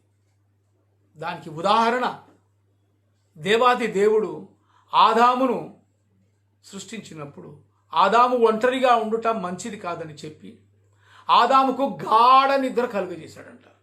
ఆ గాఢ నిద్రలో దేవుడు ఆపరేషన్ చేసి ప్రక్కటెముకను తీసి ఒక స్త్రీనిగా నిర్మించాడు. అనగా ఇక్కడ ఆదామును గాఢ నిద్రలో కలుగజేశాడంటే దేవాది దేవుడు అక్కడ అనస్థీషియా చేసినట్టుగా మనం చూస్తున్నాం. అది ఆ శాస్త్రజ్ఞుడు తెలుసుకొని ఆలోచన చేసి ఈ యొక్క అనస్థీషియాకు మందును కనిపించాడు. ఆపరేషన్ చేసేటప్పుడు మత్తు మందు ఉండాలి అని ఆయన ఆలోచన చేసి క్లోరోఫామ్ను తయారు చేశాడు. ఆ తర్వాత అది ఒక అనస్థీషియా అది ఈ లోకంలో అది ప్రపంచమంతా వ్యాప్తి చెందింది. అంటే ఆపరేషన్కు అనస్థీషియా అవసరము. ఇది బైబిల్ చదవడం ద్వారా ఆ శాస్త్రజ్ఞునికి జ్ఞానము వెలిగిందనమాట. కాబట్టి మానవుడికి ఎప్పుడు కూడా జ్ఞానము కావాలంటే యెహోవా ధర్మశాస్త్రము అనగా ఈ యొక్క జ్ఞాన గ్రంథము చదివినప్పుడే ఏం కలుగుతుందంట? జ్ఞానము కలుగుతుంది. జ్ఞాన గ్రంథము చదివినప్పుడు జ్ఞానం కలుగుతుంది. ఆ జ్ఞాన గ్రంథం ఈ లోకములో ఒక బైబిల్ తప్ప మరి ఇంకొకటి లేదండి. అందుకే బుద్ధిహీనులకు జ్ఞానము పుట్టించు ధర్మము మనకు కావాలి. ఆ ధర్మమే నిన్ను సత్య మార్గములో నడిపించాలి.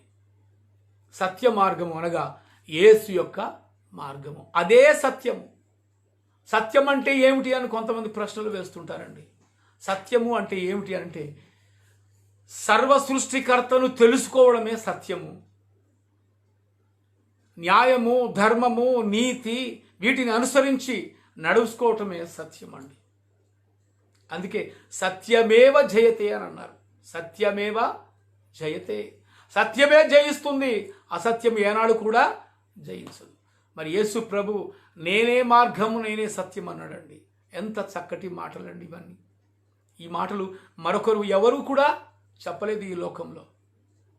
కాబట్టి ప్రియమైన దేవుని బిడ్డలారా, పునరుత్థాన దినమును మనం పురస్కరించుకొని దేవుణ్ణి ఆరాధిస్తున్నాం, దేవుని గణపరుస్తుంటున్నాం. యెహోవా ధర్మశాస్త్రం అది జ్ఞానమును పుట్టిస్తుంది బుద్ధిహీనులకు. ఇవన్నీ ఈనాడు మనం తెలుసుకున్నాం. ఎందుకంటే దేవుడు మనతో మాట్లాడుతున్నాడు. ఏ ధర్మశాస్త్రాన్ని నువ్వు అనుసరిస్తున్నావు? ఏ స్థితిలో ఉంటున్నావు? మూర్ఖమైన ధర్మాన్ని పాటిస్తున్నావా, లేకపోతే జ్ఞానం అనే ధర్మశాస్త్రమును పాటిస్తున్నావా? అది జ్ఞానము పుట్టించేదిగా ఉండాలి. అది ప్రాణమును తెప్పరిల్ల చేసేదిగా ఉండాలి. అది నిన్ను వల్ల నీ పొరుగు వారిని ప్రేమించేదిగా ఉండాలి. అది ధర్మం అంటే, అది సత్యం అంటే. ప్రియమైన దేవుని బిడ్డలారా, ఆలోచించండి. ఆకాశములు దేవుని మహిమను వివరిస్తున్నాయి, అంతరిక్షము అది ప్రచురం చేస్తూ ఉంది. కానీ మానవుడు ఏం చేస్తున్నాడు? ధర్మశాస్త్రాన్ని అనుసరించలేకపోతున్నాడు, దేవుని మాటలకు లోబడలేకపోతుంటున్నాడు. ఆరాధనకు వెళ్ళాలంటే ఇబ్బందిగా ఫీల్ అవుతున్నాడు. ఎంతకాలం అండి మనం ఈ లోకంలో జీవిస్తాం? ఏదో ఒకరోజు మరణిస్తాం కదా. మరి అలాంటప్పుడు సర్వసత్యమును తెలుసుకోవా? నిజమైన సృష్టికర్తను తెలుసుకోవా? ఈ అంతరిక్షమును, ఈ సర్వ సృష్టిని సృష్టించిన వారిని నీవు తెలుసుకోవా? మహాభాగవతములో బమ్మెర పోతన ఒక పద్యం రాశాడండి. అది ఎప్పుడు వచ్చినప్పుడు చదువుకుని గుర్తుకొస్తుంది నాకు. బమ్మెర పోతన రాసిన ఒక పద్యం ఉందండి. ఎవనిచే జనించు జగమెవ్వని లోపల నుండుడిందు పరమేశ్వరుండెవ్వడు, అనాదిగా ఉన్నవాడెవ్వడు, ఈ సృష్టికి మూల కారణం ఎవ్వడు, వానినే నేను పూజింతును అని అన్నాడు. ఎంత చక్కటి మాట అండి. అనాదిగా ఉన్నవాడెవడో, ఈ సృష్టికి మూల కారణం ఎవడో ఆన్నే నేను స్తుతిస్తాను అని అన్నాడు. మరి ఆ సృష్టికి మూల కారణం ఎవరో మరి గ్రహించవా? తెలుసుకోవా? ఆలోచించండి ప్రియమైన దేవుని బిడ్డలారా. యెహోవా ధర్మశాస్త్రము అది మానవునికి అది జ్ఞానం పుట్టిస్తుంది, జీవితానికి మేలుకరంగా ఉంటుంది. అది న్యాయమైనవి, సత్యమైనవి దేవుని యొక్క ధర్మశాస్త్రం అనగా బైబిల్ గ్రంథం. బైబిల్లోని ప్రతి మాట అది మానవునికి తృప్తి కలిగించేదిగా ఉంటుంది. కాబట్టి ఆలోచించండి ప్రియమైన దేవుని బిడ్డలారా. మనము దేవుని స్తుతించాలి, ఆరాధించాలి, ఘనపరచాలి. ఇలాంటి దేవుడు ఈ లోకంలో లేనే లేడు. దేవుడు వెలుగై ఉన్నాడు. ఆ వెలుగు ఈ లోకములో ప్రకాశిస్తుంది. కానీ గ్రహించలేని వాళ్ళు చాలామంది ఉన్నారు. ఇంకా చీకటిలోనే బ్రతుకుతున్నారు. ఎంతకాలం చీకటి జీవితాన్ని జీవిస్తావు? ఎంతకాలము అబద్ధపు జీవితం జీవిస్తావు? ఎంతకాలము మోసకరమైన జీవితంలో జీవిస్తావు? ఎంతకాలము అన్యాయమైన స్థితిలో ఉంటావు? ఆలోచించండి ప్రియమైన దేవుని బిడ్డలారా. మన జీవితాలు ఎటువైపు వెళుతున్నాయి? దేవుని వైపు చూస్తున్నామా లేక లోకం వైపు చూస్తున్నామా? ఈ లోకం ఏనాడు అదో అశాశ్వతమైనది, అది శాశ్వతమైనది కాదు. ఈ లోకం ప్రసంగి అంటాడు, ఈ సూర్యుని క్రింద ఉన్నాయనియు ఈ భూమి మీద ఉన్నాయనియు వ్యర్థము వ్యర్థము వ్యర్థము అంటున్నాడండి. ఈ వ్యర్థమైన దాన్ని ఎందుకు ప్రేమిస్తున్నారండి?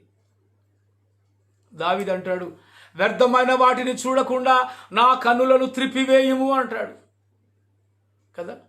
మరి వ్యర్థమైన వాటిని మనం చూస్తున్నాం. ఈ లోకములో ఉన్నయన్నీ వ్యర్థమే అంటే దేవుడు సృష్టించిన అన్ని వ్యర్థమా అని నువ్వు అనుకుంటున్నావా? కాదు. దేవుడు సృష్టించిన ప్రతిదీ కూడా అది మానవునికి ఉపయోగకరంగా ఉండాలని సృష్టించాడు.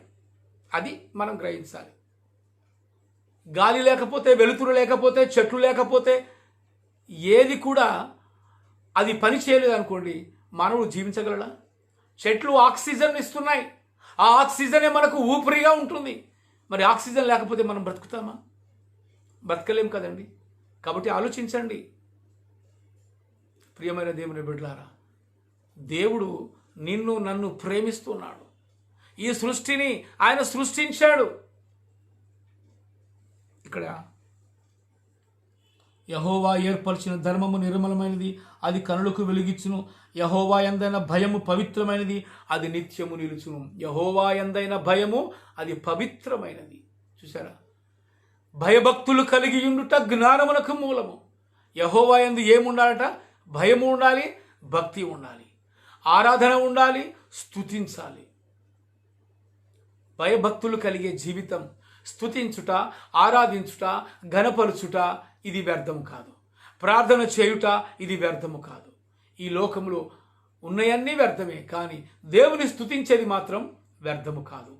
దేవుని ఘనపరిచేది వ్యర్థము కాదు. దేవుని ఆరాధించేది వ్యర్థము కాదు. అది నీ జీవితానికి ఆనందము, సంతోషము, సమాధానము, నెమ్మది ఇవన్నీ కలుగజేస్తున్నాయండి. ప్రియమైన దేవుని బిడ్డలారా, మరి ఏ ధర్మాన్ని మనం పాటిస్తున్నాం? మనుషులకు వెలిగిచ్చే ధర్మాన్ని పాటిస్తున్నామా? అది జ్ఞానము కలిగించే ధర్మాన్ని పాటిస్తున్నామా? నిన్ను వలె నీ పొరుగువారిని ప్రేమించే ధర్మాన్ని పాటిస్తున్నామా? మరి దేన్ని పాటిస్తున్నాం? దేని దారిలో వెళుతున్నాం? మనం ఏది కావాలని కోరుకుంటున్నాం? ఆలోచించండి ప్రియమైన దేవుని బిడ్డారా. ఈ సాయంకాల సమయంలో ఆకాశములు దేవుని మహిమపరుస్తున్నాయి, అంతరిక్షము దేవుని యొక్క మహిమను అవి ప్రచురం చేస్తున్నాయి. కానీ నువ్వేం ప్రచురం చేస్తున్నావు? దేవుని యొక్క సువార్తను ప్రచురం చేస్తున్నావా? దేవుని యొక్క వెలుగును ప్రచురం చేస్తున్నావా? దేవుని యొక్క వాక్యాన్ని నీవు బోధిస్తున్నావా? దేవుని యొక్క వాక్యాన్ని ఇతరులకు నీవు పంచుకుంటున్నావా? ఏం చేస్తున్నావు? ఎలా ఉంది నీ క్రైస్తవ జీవితం? ఇంకా దిగజారిన స్థితిలో ఉంటే ఇప్పటికైనా యెహోవా యొక్క ధర్మశాస్త్రాన్ని పాటించు. ఆయన మార్గంలో నడువు. ఆయన వాక్యానికి నీవు లోబడు. ఆయన వైపు నీ కన్నులెత్తి నీవు ప్రార్థన చేయి. ప్రార్థన లేని జీవితం అది వ్యర్థమైన జీవితం. దేవుని స్తుతించలేని జీవితం అది వ్యర్థమైన జీవితం. ఎందుకండి ఈ వ్యర్థమైన జీవితం? దేవుని స్తుతించని ఈ జీవితం వ్యర్థమే. దేవుని ఆరాధించని జీవితము వ్యర్థమే. మరి దేవుడు నీకు ఎలా మేలులు చేస్తాడు? ఎలా నిన్ను ఆశీర్వదిస్తాడు? ఆలోచించండి. ప్రియమైన దేవుని బిడ్డలారా, ఇక్కడ ఇంకొక మాట మనం చూసుకుందాం. అవి బంగారు కంటెను విస్తారమైన మేలిమి బంగారు కంటెను కోరదగినవి. చూసావా? దేవుని యొక్క ధర్మశాస్త్రము అది విస్తారమైన మేలిమి బంగారు కంటే అది శ్రేష్టమైనదంట. దేవుని యొక్క వాక్యము అది మేలిమి బంగారము, అంటే బంగారు బిస్కెట్లు ఉంటాయి చూసారండి, అలాంటివి. అంతకంటే మేలైనది ఈ యొక్క దేవుని యొక్క వాక్యం. అది ప్రాణాన్ని తెప్పరిల్లు చేస్తుంది. అది జ్ఞానాన్ని కలుగజేస్తుంది. అది భయమును కలుగజేస్తుంది. అది భక్తిని కలుగజేస్తుంది. దేవుని యొక్క ధర్మశాస్త్రం అలా ఉండాలి. దేవుని యొక్క ధర్మము అంటే నిన్ను వలని పొరుగు వారిని ప్రేమించే ధర్మంగా ఉండాలి. అది ధర్మం, అది సత్యం. సత్యం అంటే ఏమిటో కాదు, నిన్ను వలని పొరుగు వారిని ప్రేమిస్తూ అంతకంటే ఎక్కువగా దేవుని ప్రేమించు వాడే ధర్మశాస్త్రానికి లోబడినవాడు. అదనమాట. అయితే ఇక్కడ ఏమటువంటి విస్తారమైన మేలిమి బంగారు కంటి కోరదగినది, తేనె కంటేను జుంటి తేనె దారల కంటేను నీ వాక్యము మధురమైనది అంటున్నాడు. చూసారా? తేనె కంటే జుంటి తేనె దారల కంటే మధురంగా ఉంటుంది దేవుని యొక్క వాక్యము, దేవుని యొక్క ధర్మశాస్త్రము. అలా ఉండాలండి. ధర్మశాస్త్రం అంటే ధర్మం అన్నా మనుషులకు అది మేలుకరంగా ఉండాలి. ప్రియమైన దేవుని బిడ్డలారా, ఆలోచించండి. ధర్మం అనేది మనుషులకు మేలుకరంగా ఉండాలి. అది తృప్తికరంగా ఉండాలి. అది శాంతినిచ్చే ధర్మంగా ఉండాలి. సమాధానాన్ని ఇచ్చే ధర్మంగా ఉండాలి. అంతేకాని లోకంలో అరాచకాలు, అన్యాయాలు, దోపిడీలు, దొంగతనాలు, మోసాలు ఎన్నెన్నో జరుగుతున్నాయి. వాటిని ప్రేరేపించేదిగా ఉండకూడదు ధర్మం అంటే. ప్రియమైన దేవుని బిడ్డలారా, మరి మన ధర్మం ఎలా ఉంది? మనం పాటించే ధర్మం ఎలా ఉంది? మనం దేవుణ్ణి అనగా సర్వ సృష్టికర్తను తెలుసుకుంటున్నామా? సత్యవంతుని తెలుసుకుంటున్నామా? ఎలా ఉంది మన జీవితం? ప్రియమైన బిడ్డలారా, ఆలోచన చేయండి. మనమందరము దేవుని బిడ్డలము. మనమందరము దేవుని చేత ప్రేమించబడుతున్న వారం. అందుకే దేవుడు లోకమును ఎంతో ప్రేమించెను అంటున్నాడు. ఆ ప్రేమలో దేవుని ప్రేమకు నీవు నేను బద్ధులమై ఉన్నాం. అది అనుభవిస్తున్నాం. అందుకే మనం బ్రతికి ఉన్నాం.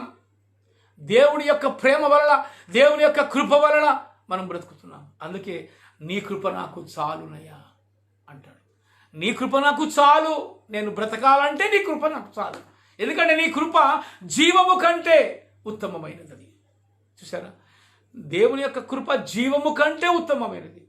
ఎప్పుడైతే నీవు దేవుని కృపకు పాత్రుడు అవుతావో, దేవుని యందు భయభక్తులు కలిగి జీవిస్తావో, యెహోవా ధర్మశాస్త్రాన్ని నీవు పాటిస్తావో, యెహోవాను నీవు ఎప్పుడైతే నీవు ఆరాధిస్తావో, నీ ప్రార్థన వినడానికి ఆయన సిద్ధంగా ఉన్నాడు. నీ అవసరాలు, నీ అక్కరలు తీర్చడానికి ఆయన సిద్ధంగా ఉన్నాడు. ప్రియమైన దేవుని బిడ్డలారా, మరి దేవుని స్తుతిస్తున్నావా? దేవుని జ్ఞాపకం చేసుకుంటున్నావా? దేవుని ఆరాధిస్తున్నావా? లేక దేవుని మర్చిపోయిన స్థితిలో ఉంటున్నావా? ఏ స్థితిలో ఉన్నావు నువ్వు? ఏ గుంపులో ఉన్నావు? దేవుని ఆరాధించే గుంపులో ఉన్నావా?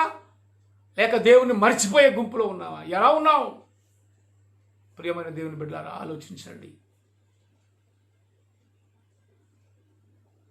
జుంటి తేనె దారుల కంటే మధురమైన ఈ యెహోవా యొక్క ధర్మము అది ప్రాణం తెప్పరిల్ల చేస్తుంది. దేవుడు ఈ సాయంకాల సమయంలో ఆయన ధర్మశాస్త్రం ఎలాంటిదో మనకు బోధించాడు. ఆయన ధర్మం ఎలాంటిదో బోధించాడు. మనతో మాట్లాడుతున్నాడు. నా ధర్మము అది మనుషులకు మేలుకరమైన ధర్మము, అది న్యాయమైన ధర్మము, అది సత్యమైన ధర్మము, అది జుంటి తేనె దారుల కంటే మధురమైన ధర్మాన్ని నేను మీకు ఇస్తున్నాను అంటున్నాడు. అది నిజమైన ధర్మం. నిన్ను వలె నీ పొరుగువారిని ప్రేమించేదే ధర్మము, అదే సత్య మార్గము. మరి ఏ మార్గంలో ప్రయాణం చేస్తున్నావు? ఎలా ఆలోచిస్తున్నావు? ప్రియమైన దేవుని బిడ్డారా, ఈ సాయంకాల సమయంలో దేవుడు మనతో మాట్లాడుతున్నప్పుడు మనము ఆయన ధర్మశాస్త్రానికి లోబడదాం. ఆయన సత్య మార్గములో నడవడానికి మనం ఇష్టపడదాం. నిన్ను వలె నీ పొరుగువారిని ప్రేమిస్తాం. తలలు వంచండి, ప్రార్థన చేసుకుందాం. మహాగణుడా, మహోన్నతుడా, పరిశుద్ధుడా, ప్రేమగల తండ్రి, కృపా సత్య సంపూర్ణమైన దేవా, నీ ఘనమైన శ్రేష్టమైన నామానికి వందనాలు చెల్లిస్తున్నానయ్యా. ప్రభువా, మరి ఆకాశములు నీ మహిమను అవి వివరిస్తున్నాయి. అవి నాయన అంతరిక్షము నీ యొక్క మహిమను, అద్భుతాలను, ఆశ్చర్య క్రియలను అవి ప్రచురం చేస్తున్నాయి. అవి లోక దిగంతముల వరకు ప్రచురం చేస్తున్నాయి. మరి జ్ఞానమున్న మానవుడు, మాట్లాడగలిగే మానవుడు నిన్ను స్తుతించలేకపోతున్నాడు అయ్యా. దయతో క్షమించమని ప్రార్థిస్తున్నాం. యేసయ్యా, నీకే వందనాలు, స్తోత్రాలు చెల్లిస్తున్నాము తండ్రి. ఈ లోకంలో మేము బ్రతికున్నామంటే అది నీ కృప తండ్రి. నీ కృప లేని క్షణాన్ని మేము ఊహించలేము ప్రభువా. అందుకే ఈ స్తుతి, మహిమ, ఘనత, ప్రభావాలు నీకు ఆరోపిస్తున్నాం. స్తుతిగణ మహిమలు నీకే యుగ యుగములు చెల్లిస్తున్నాము తండ్రి. ప్రభువా, ఒక్కసారి ఈ లోకాన్ని ప్రభువా నాయన క్షమించండి. ఎందుకంటే మీరు ప్రేమిస్తున్నారు గనక ఈ లోకాన్ని క్షమించండి ప్రభువా. మానవులమైన మేము అనేక సార్లు తొట్టిల్లిపోతున్నాం, తప్పిపోతున్నాం ప్రభువా. అయ్యా, దయతో క్షమించండి ప్రభువా. మీరు క్షమించే దేవుడు, మీరు ప్రేమించే దేవుడు, మీరు రక్షించే దేవుడు గనక ప్రభువా నిన్నే వేడుకుంటున్నామయ్యా. నీ వంటి గొప్ప దేవుడు ఈ లోకంలో ఎవ్వరూ లేరయ్యా. ప్రభువా, నువ్వు ప్రేమించే దేవుడు. నీ ప్రేమకు మేము పాత్రులమవునట్లు చేయండి ప్రభువా. సహాయము దయచేయండి. నీ ధర్మశాస్త్రము అది ప్రాణమును తెప్పరిల్ల చేస్తుంది ప్రభువా. అది మా జీవితానికి నెమ్మది కలుగజేస్తుంది. అది మాకు హృదయానికి ఆయన సమాధానము కలుగజేస్తుంది తండ్రి. నిన్ను వలె నీ పొరుగు వారిని ప్రేమించుటయే నీ ధర్మశాస్త్రం యొక్క మూలము ప్రభువా. ఆజ్ఞల్లో మొదటి ఆజ్ఞనాది ప్రభువా. మరి నిన్ను వలె నీ పొరుగు వారిని మేము ప్రేమించే విధంగా మా మనసు మార్చయ్యా. మా హృదయంలో నీవు రండి ప్రభువా. నిన్ను ఆహ్వానిస్తున్నాం. ఈ సాయంకాల సమయంలో నీ వాక్యము ద్వారా మీరు మాతో మాట్లాడినారు ప్రభువా. నీవు మాట్లాడే దేవుడవు, నీవు సజీవుడవు, యుగాయుగములు ఉండే దేవుడవు గనుక ప్రభువా నీవు మాట్లాడుతున్నావు మాతో. నీ మాటలను గ్రహించలేని మూర్ఖత్వంలో కొంతమంది ఉంటున్నారు ప్రభువా. మేము కూడా ఉంటున్నాం. ఇంకా నీ వాక్యం యొక్క మర్మములు, రహస్యములు మాకు తెలియజేయండి ప్రభువా. నీ సేవకుల ద్వారా ఎంతో నాయన మీరు మాట్లాడుతున్నారు ప్రభువా. మరి మీరు మాట్లాడే దేవుడు కనుక ప్రభువా నీకే మొరపెడుతున్నాం ప్రభువా. మమ్మల్ని నడిపించండి, సర్వ సత్యములోకి మమ్మల్ని నడిపించండి ప్రభువా. నీ కృప వెంబడి కృపను మాకు అనుగ్రహించండి. యేసయ్యా, నీకే వందనాలు, స్తోత్రాలు చెల్లిస్తున్నాం. ఈ ఆదివారం ప్రభువా ఆయన నిన్ను స్తుతించి ఘనపరిచే భాగ్యం మీరు మాకు ఇచ్చినందుకై నీకు వందనాలు, స్తోత్రాలు చెల్లిస్తున్నాం ప్రభువా. మరి ఈ ప్రపంచం అంతా ప్రభువా మరి కరోనా వైరస్ ద్వారా ప్రభువా ఎంతోమంది ప్రాణాపాయ స్థితిలో ఉంటున్నారు, పాజిటివ్ స్థితిలో ఉంటున్నారు నాయన. మరి ఆ వైరస్ని యేసు నామములో ప్రభువా నీ రక్త ప్రోక్షణ ద్వారా దానిని బంధిస్తున్నాము తండ్రి ప్రభువా. మరి కరోనా వైరస్ని బంధించే శక్తిని పరిశుద్ధాత్మ ద్వారా కలుగుతుంది. నీ ఒక్కడవే సమర్థుడవు తండ్రి ప్రభువా. మరి ఈ కరోనా వైరస్ని ప్రభువా పారద్రోలుమని, నశింపచేయు దూతను ప్రభువా మరి దాటింపచేయమని ప్రార్థిస్తున్నాం. ఈ భూమి మండలము నుండి ప్రభువా నశింపచేయు దూతను వెళ్ళిపోమ్మని ప్రభువా మీరు ఆజ్ఞాపించండి. యేసయ్యా, నీకు వందనాలు చెల్లిస్తున్నాం. మరి ప్రభువా మరి ఆయా రోగముల చేత, వ్యాధుల చేత బాధపడుతున్న ప్రతి రోగిని ప్రభువా మీరు ముట్టండి, స్వస్థపరచండి. జ్ఞానము లేని వారికి జ్ఞానము కలిగించండి.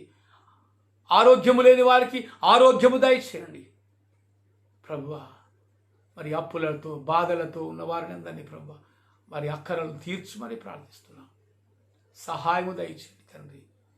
మరి గర్భిణీ స్త్రీల కోసం ప్రార్థిస్తున్నాం, వారికి సుఖమైన ప్రసవం అనుగ్రహించండి. అనాథల కోసం ప్రార్థిస్తున్నాం, వారికి ఆదరణ కలిగించండి ప్రభు. మరి తన ప్రియులైన వారిని మరి కోల్పోయిన కుటుంబాలకు కొరకు ప్రార్థిస్తున్నాం. వారికి రక్షణ దయచేయండి, వారికి ఆదరణ కలిగించండి, ఓదార్చుమని ప్రార్థిస్తున్నాం తండ్రి. ప్రభువా, నీవు తప్ప మాకింకా ఈ లోకంలో ఎవ్వరూ లేరయ్యా. యేసయ్యా, నీకే స్తుతి, ఘనత, మహిమ, ప్రభావాలు ఆరోపిస్తూ ఉంటున్నాం.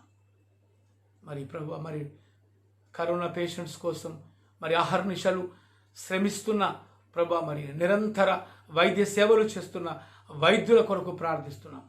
వారికి ప్రభువా నీ యొక్క ఆదరణ, నీ శక్తిని వారికి దయచేయండి.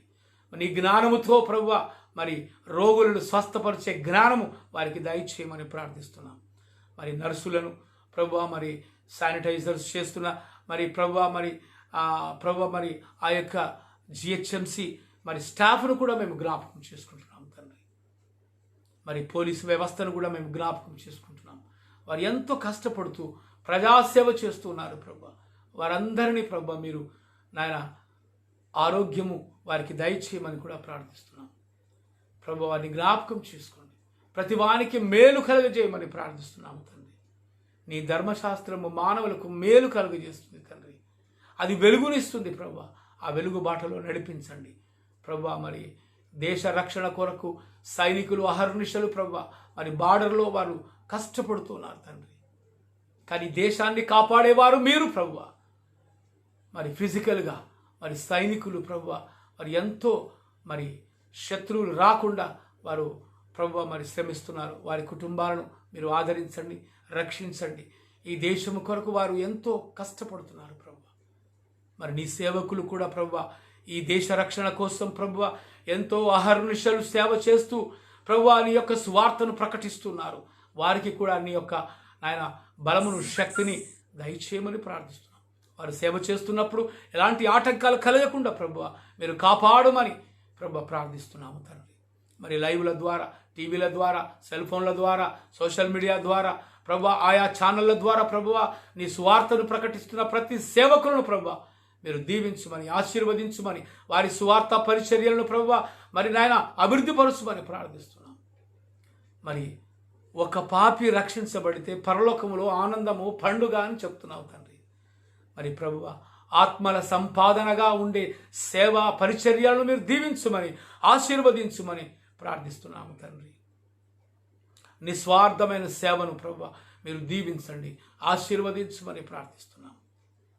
ప్రభువా మరి మా పరిచర్యలన్నిటి ప్రభువా మీరు దీవించుమని, ఆశీర్వదించుమని ప్రార్థిస్తున్నాం. ఈ లైవ్ల ద్వారా ఎంతమంది అయితే ఈ లైవ్లో పాల్గొంటున్నారో, ఈ మాటలు వింటున్నారో వారి కుటుంబాలను మీరు దీవించండి, ఆశీర్వదించమని ప్రార్థిస్తున్నాం. ఎవరి కుటుంబంలోనైనా ప్రభువా మరి ప్రభువా వ్యాధి చేత బాధపడుతున్న ప్రతి వారిని కూడా ప్రభువా మీరు ముట్టుమని, తాకుమని, స్వస్థపరచమని ప్రార్థిస్తున్నాం తండ్రి. మన ఆయన ప్రార్థించటం మా వంతు, స్వస్థపరచడం మీ వంతు ప్రభువా.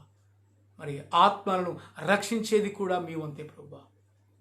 ప్రభువా మరి ఎవరికి అయితే నీ యొక్క మాటలు వినబడుతున్నాయో వారి హృదయాలను కదిలించుమని, వారి హృదయంలో నీ ఆత్మ కార్యములు జరిగించుమని ప్రార్థిస్తుంటున్నాం. ప్రభువా నీ కృపలు మమ్మల్ని జ్ఞాపకం చేసుకుని అడుగుతూ ఈ రాత్రి ప్రభువా మరి మంచి నిద్రను, మంచి మెలకువను మీరు మాకు అనుగ్రహించండి ప్రభువా.